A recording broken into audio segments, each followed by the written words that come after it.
ఈ ఛానల్ ద్వారా ఎటువంటి ఫేక్ ఇన్ఫర్మేషన్ పాస్ కాదు. ట్రస్టెడ్ అండ్ జెన్యూన్ ఇన్ఫర్మేషన్ మాత్రమే పాస్ అవుతుంది. కాబట్టి వీడియోస్ ప్రతి ఒక్కరు కూడా సబ్స్క్రైబ్ చేసి పక్కకున్న గంట సింబల్ ఆల్ లో పెట్టుకోండి. Hi everyone, welcome back to our YouTube channel jobs information channel.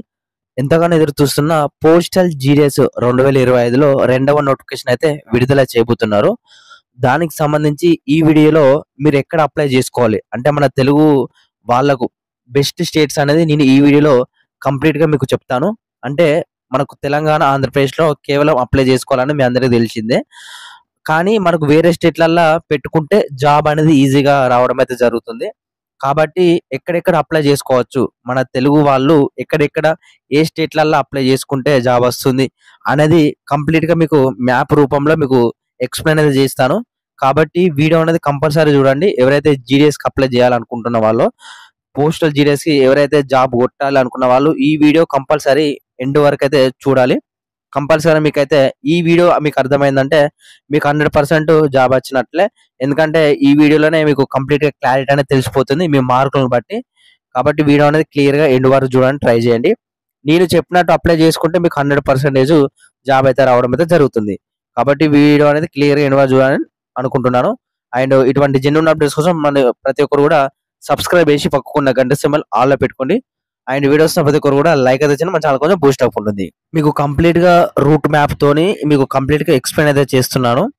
ఇంకెవరైనా మన ఇన్స్టాగ్రామ్ పేజ్ అలాగే టెలిగ్రామ్ గ్రూప్ ఎవరైతే ఫాలో కాలేదో ప్రతి ఒక్కరు కూడా ఫాలో అవ్వండి. కింద డిస్క్రిప్షన్ ఉంటాయి. టెలిగ్రామ్ గ్రూప్ వచ్చేసి మీకు ఇచ్చిన డౌట్ ఉన్నా నేను అందులో అంటే పెడతానన్నమాట. అన్ని కూడా టెలిగ్రామ్ గ్రూప్ లో నోటిఫికేషన్ పీడిఎఫ్స్ కానీ, రిజల్ట్స్ పీడిఎఫ్స్ కానీ ఇతర అన్ని కూడా పెట్టడం అయితే జరుగుతుంది. అలాగే ఇన్స్టాగ్రామ్ పేజ్ వచ్చేసి మీకు ఏ చిన్న డౌట్ ఉన్నా నాకు అక్కడ ఫాలో అయ్యి మెసేజ్ చేయండి. కింద డిస్క్రిప్షన్ లింక్స్ ఉంటాయి. ప్రతి ఒక్కరు కూడా జాయిన్ అవ్వడానికి ట్రై చేయండి.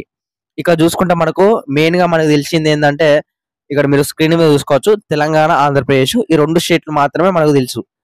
ప్రాపర్ గా తెలుసుకుంటే మాత్రం ఈ రెండు స్టేట్లలోనే మనం ప్రతి ఒక్కరు కూడా అప్లై అయితే చేసుకుంటారు. తెలంగాణ వాళ్ళు ఆంధ్రప్రదేశ్కి అప్లై చేసుకుంటారు, ఆంధ్రప్రదేశ్ వాళ్ళు తెలంగాణకి అప్లై చేసుకుంటారు. ఇది కామన్ గా జరిగేది అన్నమాట. ఇక్కడ పర్సెంటేజ్ వచ్చేసి తెలంగాణలో 95% అయితే జాబ్ వస్తుంది. అండ్ ఆంధ్రప్రదేశ్ లో 100% ఉంటేనే జాబ్ అయితే రావడం అయితే జరుగుతుంది.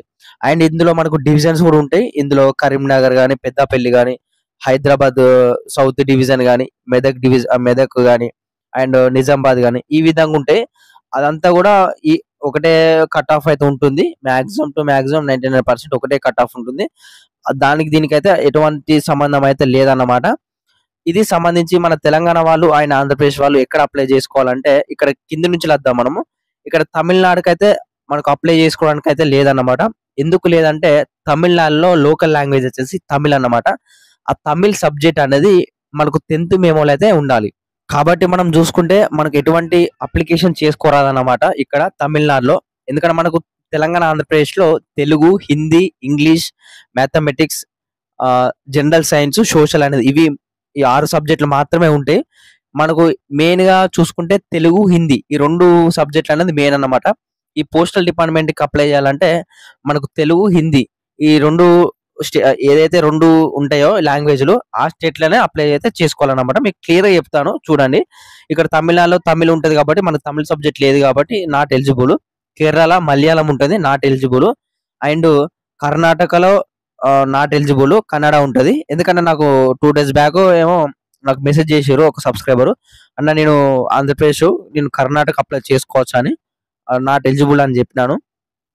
అండ్ ఇక్కడ మహారాష్ట్ర వచ్చేసి మరాఠీ ఉంటుంది, నాట్ ఎలిజిబుల్. అండ్ ఇక్కడ తెలంగాణ అప్లై చేసుకోవచ్చు, ఆంధ్రప్రదేశ్ అప్లై చేసుకోవచ్చు. ఆంధ్రప్రదేశ్ వాళ్ళు తెలంగాణ కూడా అప్లై చేసుకోవచ్చు. ఇది ఒకటి గుర్తుపెట్టుకోండి. ఇక ఒడిశాలో నాట్ ఎలిజిబుల్, ఒడిశా లాంగ్వేజ్ రావాలిగా, అది నాట్ ఎలిజిబుల్. ఇక ఛత్తీస్గఢ్ వచ్చేసి హిందీ ఉంటుంది. ఇక్కడ హిందీ లాంగ్వేజ్ ఉంటే ఖచ్చితంగా అప్లై అయితే చేసుకోవచ్చు. ఇది ఒకటి గుర్తుపెట్టుకోండి, ఓకేనా. హిందీ లాంగ్వేజ్ ఎక్కడైతే ఏ స్టేట్లలో ఉంటుందో ఆ స్టేట్లలో మనం అప్లై అయితే చేసుకోవచ్చు అనమాట. ఇది ఒకటి గుర్తుపెట్టుకోండి. ఎందుకంటే మన 10th మెమోలో హిందీ లాంగ్వేజ్ అనేది ఉన్నది కదా సబ్జెక్టు. తెలుగు, హిందీ, ఇంగ్లీష్ ఈ విధంగా ఉంది కదా.